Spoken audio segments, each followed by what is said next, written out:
Hey, guess what? There's a new History Smashers book out by Kate Messner. Kate Messner has written History Smashers books about a whole bunch of different cool historical events that are kind of misunderstood and that people think things about and just are kind of part of our sort of cultural understanding of events that are not necessarily true. So this one is the 2024 version from the Salem witch trials.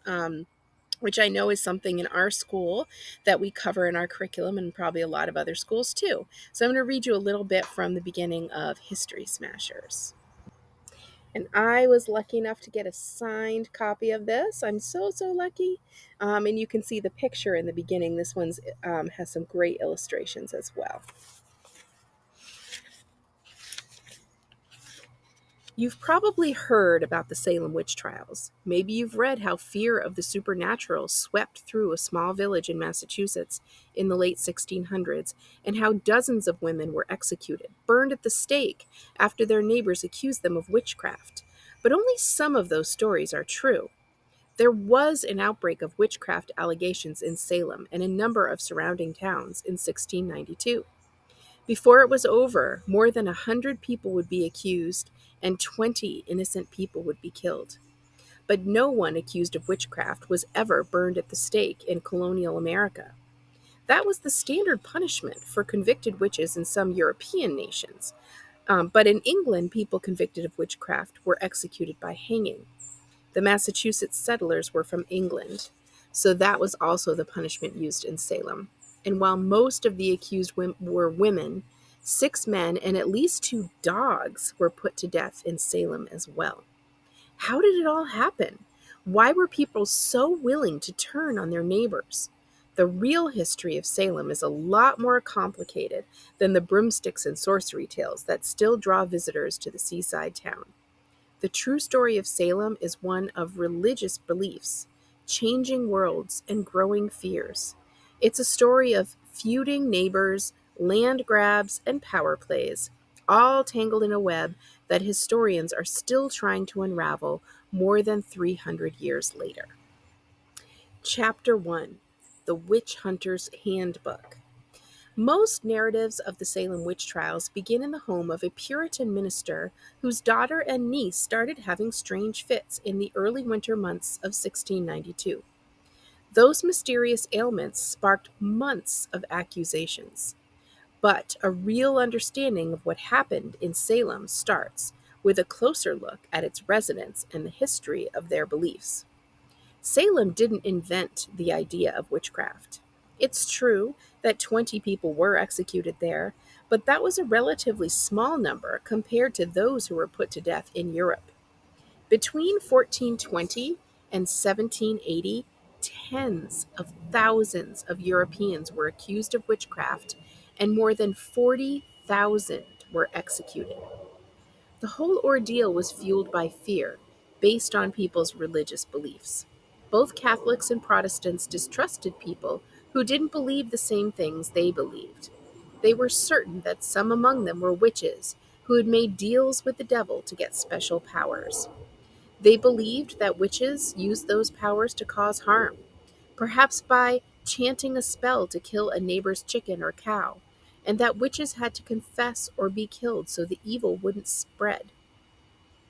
The idea that devil worshipping witches posed a real danger in the world was relatively new in Europe in the 1300s and 1400s, but it got a big boost with the 1486 publication of a book called the Malleus Maleficarum.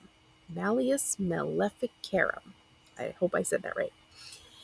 Malleus Maleficarum is Latin for Hammer of Witches.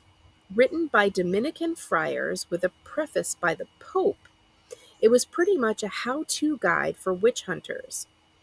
The popular handbook included sections about what witches could do and how their magic worked, as well as all kinds of advice on how judges could find out if someone was really a witch. One way was to see if the accused could cry real tears on demand in the courtroom. If someone is a witch, the guide says, she will not be able to weep, although she will assume a tearful aspect and smear her cheeks and eyes with spittle to make it appear that she is weeping. Wherefore she must be closely watched by the attendants. So here's a picture of what the handbook looks like.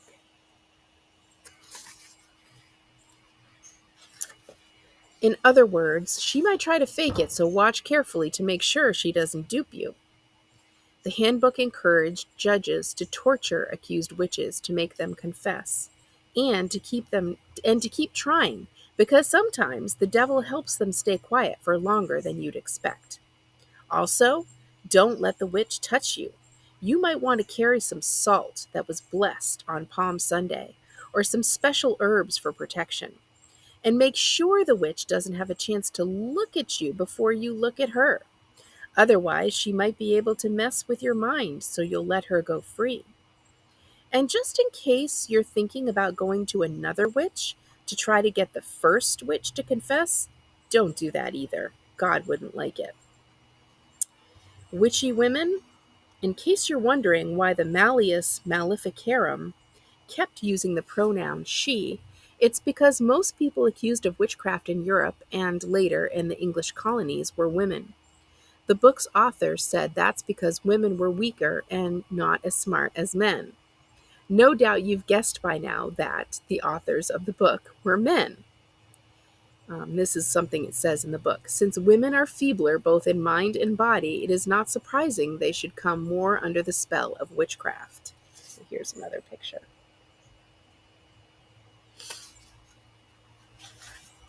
A later book written by William Perkins, yep, also a man, said the same thing. And in all ages it is found true by experience that the devil hath more easily and oftener prevailed with women than with men. A Discourse of the Damned Art of Witchcraft, 1608. That book was widely read by the New England ministers who would later play a role in Salem's witch trials. European officials tried all kinds of bizarre tests that they thought would prove someone's guilt or innocence. For example, if a woman could carry a hot iron in her bare hands with no real injuries, she was in the clear. Think about that for a minute. If she could carry a hot iron and not have injuries, she wasn't a witch. Need another test to find out if someone is a witch? Throw her in the water and see if she drowns. If she doesn't, she's definitely a witch. If she does drown, it's proof that she was innocent all along. There were two big waves of witch hunts in Europe, one in the 1400s and 1500s, and another in the 1600s. The process of being tried and punished for witchcraft varied from country to country. In German states, the Holy Roman Empire adopted a strict set of laws called the Constitutio Criminalis Carolina, which gave judges lots of leeway when it came to running witchcraft investigations. It said that the accused could be questioned in secret, denied legal representation, and tortured, if needed, to force them to confess. It also ordered that witches be killed by burning. And here there's a 1585, from the year 1585 illustration showing the burning of alleged witches in Switzerland. So one thing I like about this book is it has a lot of primary source information in here. After the publication of the Malleus Maleficarum, witch hunting fever spread through Europe. A woman named Inessa Gaxon was accused of witchcraft in France, but was pardoned by the Catholic Church. She then fled to Spain, only to be accused again when she arrived in the Basque Country, where more than 7,000 others were also charged with witchcraft in the early 1600s. Looking for Lilias. About 3,800 people were accused of witchcraft in Scotland between 1536 and 1736. One of them was a woman named Lilias Addy, who'd been accused of casting a spell to cause her neighbor's hangover.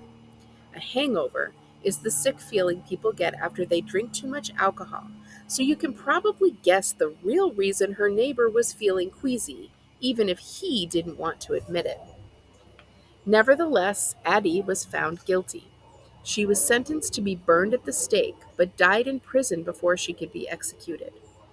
When she was buried in the Scottish village of Torryburn, people were afraid the devil might bring her back to life.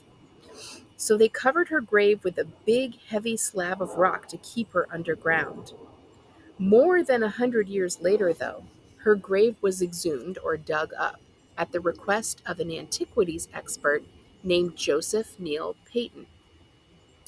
The simple wooden box that had served as Addie's coffin was crafted into walking sticks, one of which ended up being gifted to Scottish-born American millionaire Andrew Carnegie.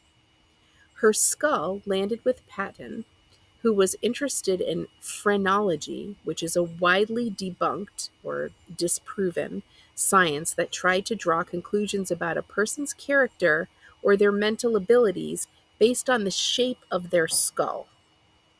When Patton was done studying Addie's skull, he gave it to the Fife Medical Association. Then it was donated to the University of St. Andrews and was last seen at a 1938 exhibition before it vanished. 315 years after Lilias Addie's death, village officials marked the occasion by laying a wreath on her grave. They've asked that anyone with information about her missing remains come forward so that she can be put to rest more respectfully. In England, the Witchcraft Act of 1604 made witchcraft a felony, a serious crime punishable by death. Convicted witches were hanged instead of burned, though, and there were some rules in place to keep innocent people from being executed. English tradition held that clear and convincing evidence was required to convict someone. That can include confessions, especially alongside other evidence, and testimony from at least two trustworthy people. By the late 1600s, the practice of prosecuting witches was starting to die down in Europe, but English colonists who had moved across the Atlantic took those beliefs and fears with them. It wouldn't be long before a new witch panic took hold. I just want to show you this picture from the last page. This was the guy with the hangover. He says, ugh, witchcraft. How do we know what we know about the Salem witch trials? There's no one around today who was still alive at the time of the Salem witch trials. Even though there are plenty of stories about what might have happened, the only things we know for certain are the details that were recorded in documents from the time. These include sermons, letters, journals and diaries, and legal records. When someone is formally accused of a crime, it's documented through official paperwork, and that was the case even back in 1692. So here's a picture, another primary source, a picture of an official 1692 witchcraft complaint against George Burroughs in Salem. Frequently, the only written records that survive historical events are from the point of view of powerful men. Since they most often had access to education and were literate, they could share their views in writing and have people pay attention. But because the Salem witch accusations led to court proceedings, there are also transcripts of oral testimony and interviews from people who couldn't write, allowing some of their views to be recorded too. So, that is the first chapter of the newest History Smashers, Salem Witch Trials. If this is a part of history that's kind of fascinating to you, which it always has been for me because it's just so hard to understand how that hysteria could even happen, you might want to check this one out in our school library. And it's, just in time for the beginning of spooky season. So, enjoy.